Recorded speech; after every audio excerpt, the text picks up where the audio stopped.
Hi hello welcome to our channel. నేను మీ సిరి.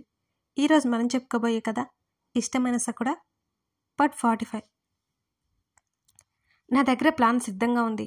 ఆ దెబ్బతో ఆ రేవతిని కాళ్ళు పట్టుకొని మరీ కూతుర్నిస్తుంది కసిగా అన్నాడు శివకుమార్. ఏంటి మావయ్య అది? ఉదయ్ అడిగాడు. ఇప్పుడు కాదు అల్లుడు, అప్పుడే చెప్తా. నువ్వు కొద్ది రోజులు సైలెంట్గా ఉండు. ఆ పిల్ల వెనక తిరగడం మాని అన్నాడు శివకుమార్. సరే అన్నాడు ఉదయ్. కమల్ ఎప్పుడు వస్తున్నాడు అని అడిగాడు ఉదయ్. ఈ నెలలోనే వస్తాను అన్నాడు. అల్లుడు, దీక్షకి కమల్కి పెళ్లి చేస్తే బాగుంటుందని నా ఆలోచన. నువ్వేమంటావు? ఉదయ్ని గమనిస్తూ అన్నాడు శివకుమార్.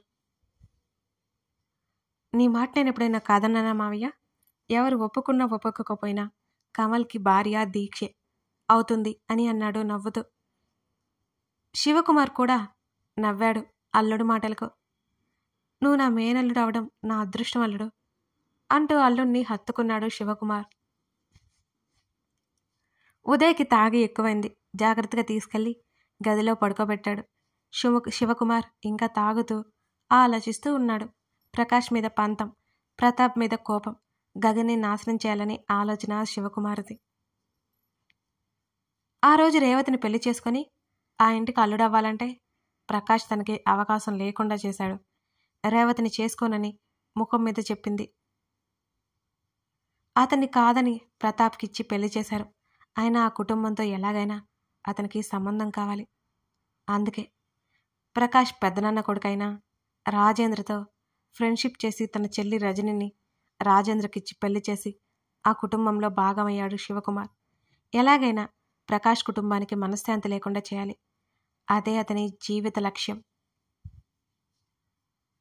వర్ష, ఇదిగో ఈ పీజు బాగుంటుందట అంటూ ఫోటోలో డీటెయిల్స్ అన్నీ చూపించింది ధరణి.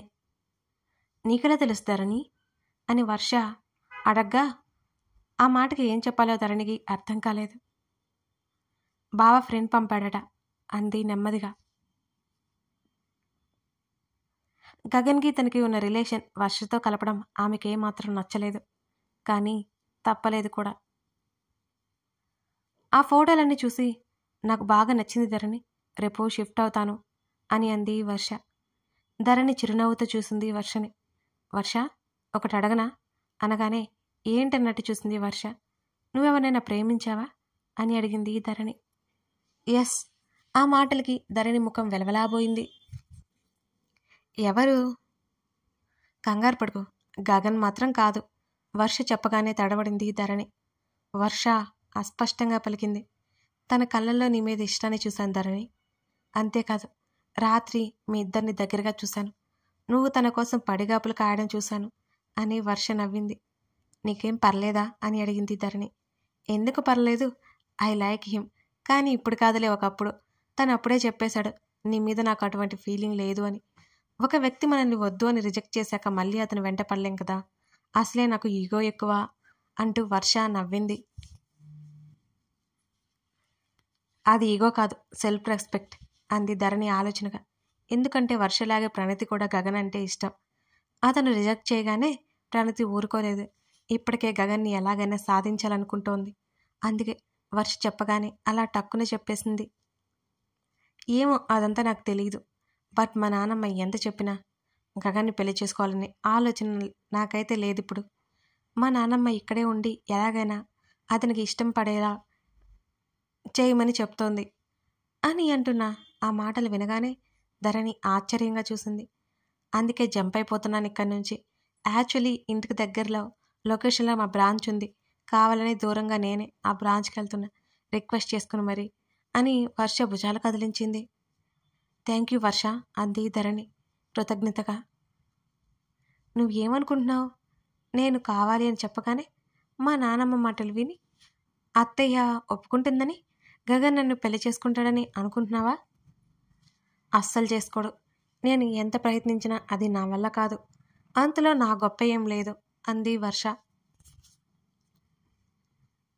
వర్ష మాటలకు ధరణి దిగులంతా తీరిపోయినట్టు అనిపించింది ధరణికి. పార్వతమ్మ కేకలు వేయడంతో ఏమైందా అని ఇద్దరు కిందకు పరిగెత్తారు. అమ్మా, కొంచెం శాంతంగా ఉండు. అదిగో వర్ష వచ్చింది, మాల్విక సర్ది చెబుతోంది. ప్రకాష్ అప్పటికే ఆఫీస్కి వెళ్ళిపోయాడు. ఆఫీస్కి వెళ్ళడానికి సిద్ధమైన గగన్ కిందకొచ్చి అక్కడ పార్వతమ్మ అరుపులు విని ఆగిపోయాడు. వర్ష రాగానే భుజం పట్టి ఊపేస్తూ, హాస్టల్కి పోతున్నావా వర్ష? సీరియస్గా అడిగింది పార్వతమ్మ.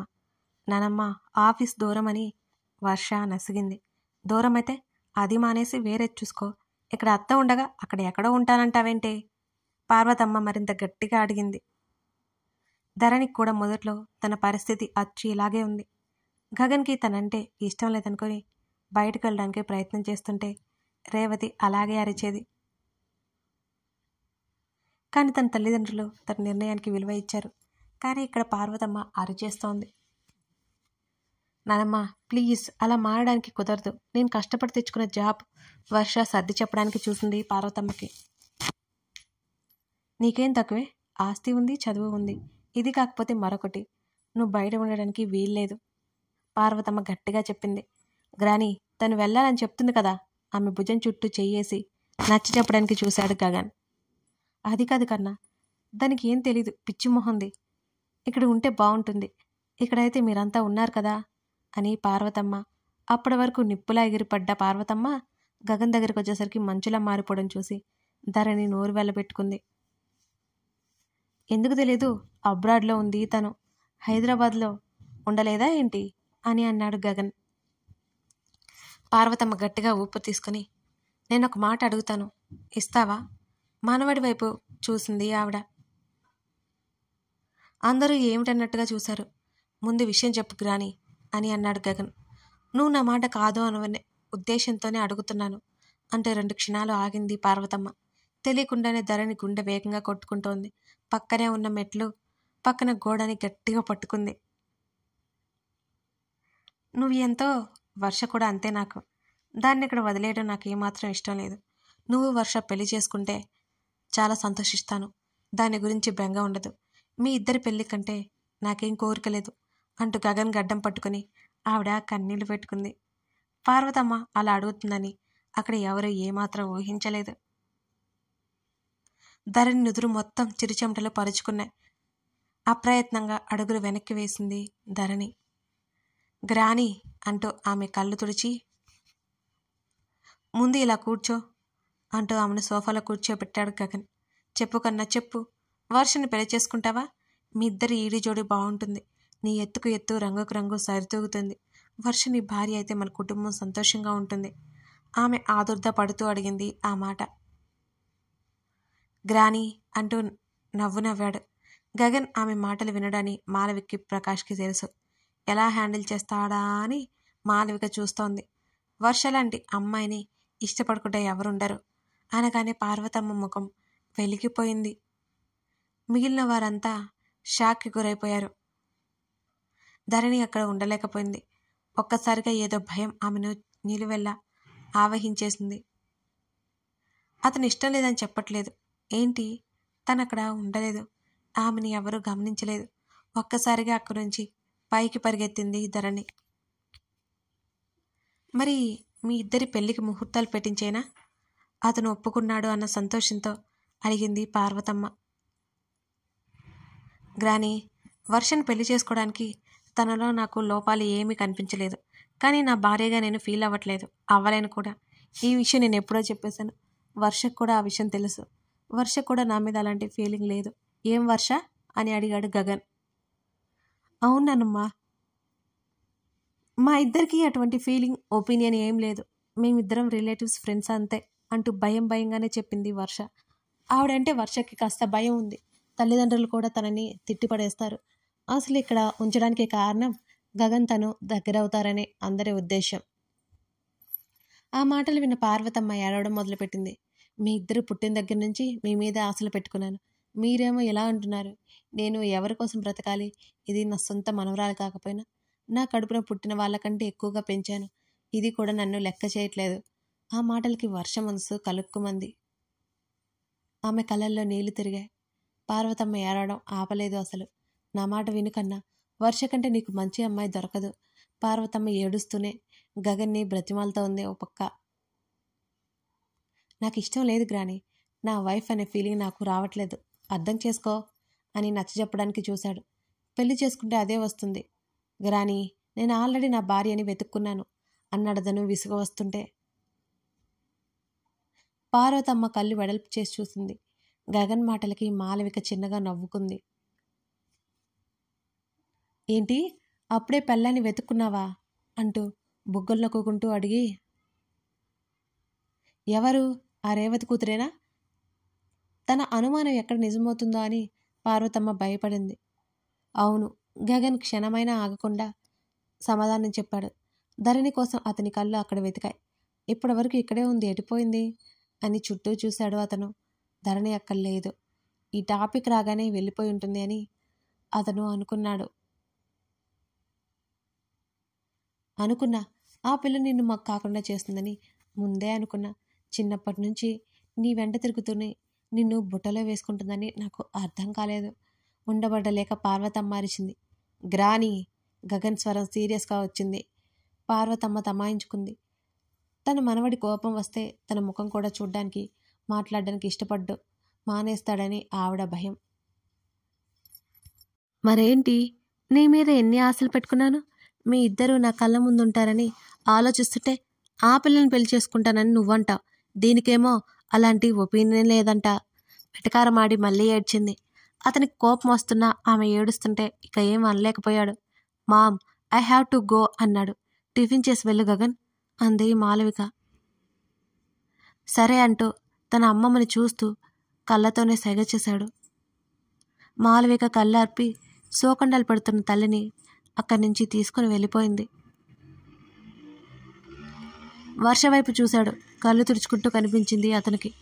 వర్ష, అమ్మమ్మ మాటలు పట్టించుకోకు అని అన్నాడు గగన్. అంది వర్ష. నీకు నచ్చనిది ఏదైనా ఉంటే చెప్పే ధైర్యం ఉండాలి వర్ష, లేకపోతే నీ లైఫ్ నీ చేతుల్లో ఉండదు. అర్థమవుతుందా అన్నాడు ఆమె తల మీద చేయి వేసి. నానమ్మ నమ్మకాన్ని ఒమ్ము చేశాను అంది దిగులుగా. అదే చెప్తున్నా, నీ లైఫ్ స్టీరింగ్ ఎవరికో ఇవ్వకుండా. Got it? పొరపాటున మరొకరు లాక్కున్నాడా నీకేం మిగలదు అని గంభీరంగా చెప్పాడు గగన్. అతని మాటలకు కాస్త ఊరట పొందింది. వర్ష అక్కడే కూర్చుంది ఆలోచిస్తూనే. అతను ధరణి కోసం మెట్లెక్కుతూ వెళ్ళిపోయాడు. తలుపు తోయగానే తెరుచుకుంది. ధరణి రూంలో కనిపించలేదు. బాత్రూంలో నీళ్ళ శబ్దం వస్తోంది. మరో 2 నిమిషాలు వెయిట్ చేశాడు గగన్. ధరణి బయటకొచ్చింది. జుట్టంతా పైకి పెట్టుకుని ఉంది ఆమె. ఆమె ముఖం కందిపోయి ఉంది. భుజం మీద టవల్ వేసుకుని ఉంది. అప్రయత్నంగా తల ఎత్తి చూసింది ధరణి. అక్కడ గగన్ కనిపించగానే ఆమె నవ్వబోయింది, కానీ నవ్వు రాలేదు ఆమెకి. ఆమె అడుగులు నెమ్మదిగా అతని వైపు పడ్డాయి. అతను అలా సూటిగా చూస్తుంటే ఎందుకో ఆమె అడుగులు కాస్త తడబడ్డాయి. ఎందుకొచ్చేసావు అతను గంభీరమైన స్వరంతో అడుగుతుంటే, మీరతో మాట్లాడుకుంటున్నారు కదా అనేసి ఆ తొందరలో అన్నది ధరణి. అతని కళ్ళ చిట్లించి చూస్తుంటే ఇండైరెక్ట్గా తను వేరు అని చెప్పకనే చెప్తోంది. అది అతనికి ఏమాత్రం నచ్చలేదు. నేను నెక్స్ట్ మినిట్ ఇక్కడే ఉంటే అనవసరంగా తన్నులు తింటావు విసురుగా చెప్పి వెనక్కి తిరిగాడు గగన్. తను ఏమన్నదో అర్థమై ధరణి గబుక్కున అతని చేతిని అందుకుపోయింది. అతని చెయ్యి ఆమెకు చిక్కలేదు. అతను బోల్ట్ తీయడానికి చేతిని పైకెత్తగానే వెనుక నుంచి అతన్ని హత్తుకుంది ధరణి. అతని ప్రయత్నం ఆపేశాడు. నాకు అక్కడ ఉండబుద్ధి కాలేదు, అందుకే వచ్చేశాను అని చెప్పింది. అలాగే అతని ఛాతీ మీదుగా చేతులు చేర్చింది ధరణి. విసురుగా ఆమెను తన నుంచి విదిలించుకుని ఆమె చేతిని పట్టి వెనక్కి మడిచాడు. ఆమె మీద అతను కోపం చూపించకపోవడం అతని బలహీనత. అతని వైపు తిరిగినట్టుగా చూసింది ధరణి. మరి ఇదేంటి? ఆమె బుగ్గలు మరొక చేత్తో వత్తిపట్టి అడిగాడు. ఏముంది, స్నానం చేసి వస్తున్నాను అని చెప్పింది ధరణి. ఆమె ఏడ్చినట్టు ఆమె ముఖం కందిపోయింది. ఆమె చేతిని దగ్గరికి గుంజుకున్నాడు గగన్. నీకు చెప్పినా గోడకు చెప్పినా ఒకటే. ఆమె చేతిని వదిలేశాడు. అతను అక్కడి నుంచి వెళ్ళిపోవడమే మాత్రం ఇష్టం లేని ధరణి గబుక్కున అతని నడుము చుట్టూ చేతులు వేసి కౌగిలించింది. నాకు భయం వేసింది. నువ్వు ఎక్కడ దూరం అవుతావని నాకు భయం వేసింది. కానీ నాకు ఇప్పుడు ఏ భయం లేదు.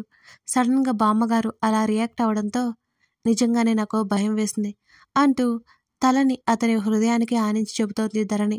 ఆమె చుట్టూ అతని చెయ్యి పడింది. భయం అంటూ చిరాగ్గా చూశాడు. అప్పటికే పార్వతమ్మ చేసిన గొడవకి, ధరణి బిహేవియర్కి అతడికి చెప్పలేనంత విసుగ్గా ఉంది. సి అంటూ ఆమె మెడ వెనుక చెయ్యేసి ఆమె తల పైకి ఎత్తి, ఎవరో ఏదో చెబితే చేసేవాళ్ళ కనిపిస్తున్నానా నీకు? నా లైఫ్ మీద నా క్లారిటీ ఉంది, నా డెసిషన్ మీద నాకు నమ్మకం ఉంది అంటూ ఆమె మెడ దగ్గర పట్టు పెంచాడు గగన్.